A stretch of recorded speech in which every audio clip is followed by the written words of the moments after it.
শিক্ষা মন্ত্রণালয় কর্তৃক ইবতেদায়ী মাদ্রাসাগুলো যাচাই বাছাই করে তারা ফাইলপত্র আমাদের থেকে এখান থেকে এনেছে। বিশেষ করে টিউনো মাধ্যমিক অফিসার, নির্বাহী অফিসার এবং ডিসি অফিসের মাধ্যম হয়ে যাচাই বাছাই করে প্রতিষ্ঠানগুলোর তালিকা অধিদপ্তরে এসেছে।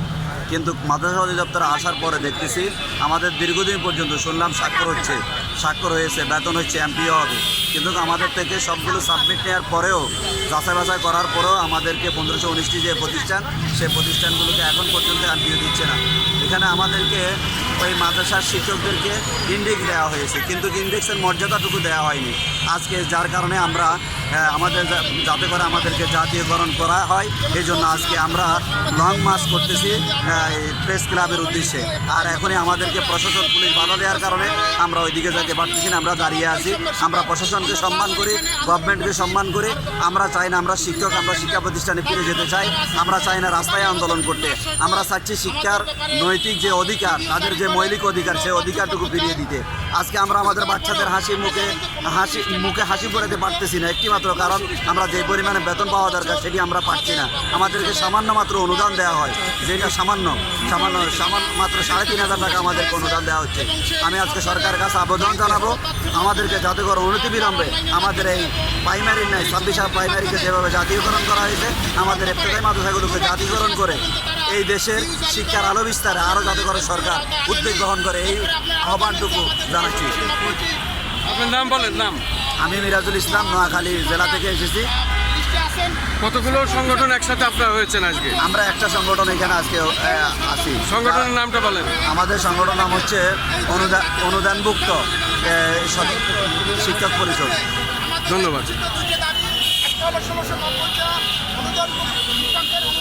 শুধু দর্শক, আমরা দেখতে পাচ্ছি অনুদানভুক্ত স্বতন্ত্র ইবতেদায়ী মাদ্রাসা শিক্ষক কল্যাণ সমিতি এবং এই কমিটি তারা আজকে মানববন্ধন নিয়ে, এবং মানববন্ধন বেশ কিছুদিন আছে, এবং র্যালি নিয়ে তারা যাচ্ছিল, এবং র্যালিকে পুলিশ এখানে বাধাগ্রস্ত করেছে, যার জন্য তারা জাতীয় প্রেস আজ কতদিন, আজ 4র্থ দিন, এবং বাধাগ্রস্তের কারণে তারা এখানে দাঁড়িয়েই তাদের প্রতিবাদ জানাচ্ছে।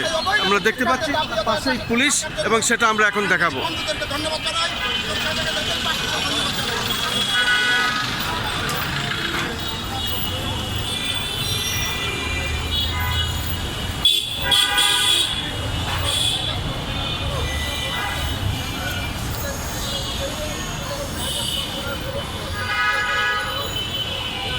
দাঁড়ান, এদিকে দাঁড়ান, আমার দিকে তাকান। আপনারা এই যে এখন লং মার্চ যাচ্ছিল, তারপরে পুলিশ বাধা দিয়েছে। পুলিশ বাধা দেওয়ার কারণে আজকে বোধহয় আপনাদের 4র্থ দিন, যার জন্য আপনারা এখানে দাঁড়াই প্রতিবাদ করতেছেন। এই প্রতিবাদ আসলে আপনারা রাষ্ট্রের কাছে কি চাচ্ছেন? জাতীয়করণ ছাড়া আর কি কোনো দাবি আছে? আমরা জাস্ট ফর আজকে জিও জারি করে দিলেই আমরা চলে যাব। আমাদের জিও দরকার। আমাদেরকে অনেক গভর্নমেন্ট রুল দিচ্ছে, চিঠি দিচ্ছে, পরিদর্শন করছে, জরিপ করছে। এর আলোকে আমরা আজকে পদযাত্রা করতেছি সচিবালয়। আমাদেরকে আজকে জিও দিবে কি না, যদি জিও দেয় আমরা আজকে সবাই চলে যাবো, গ্রামে চলে যাবো।